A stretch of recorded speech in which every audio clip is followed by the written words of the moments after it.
What's up everybody, Kevin back with another video. Today I'm working on my Cx-5, it's 2014, and the driver's side headlight went out, the low beam. I thought, hey, let's make a quick video. Now, I'm partially into the install already, so I've got the light bulb out.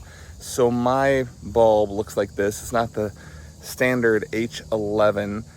This is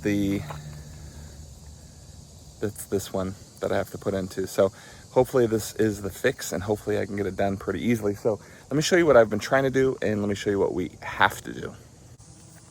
So if you're familiar with this at all, you have your high beam right here, which I disconnected. And there, it's back together. I didn't replace it, but long story short, I thought I was gonna have to take the whole headlight assembly out, but I didn't have to. Back here, this here is the motor for the adaptive headlight. The problem is you have to get in here. It's almost impossible to see what's going on because the headlight is up here, back here. So I tried to take the fuse box out, no go, couldn't get enough room. So then I decided to come over here and pull the wheel well down. So you can see there is where our headlight is going to go. And that bulb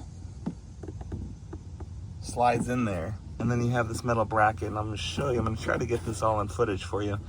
But you can see that that's really tough to get around from the other side. All right, so we're in the wheel well.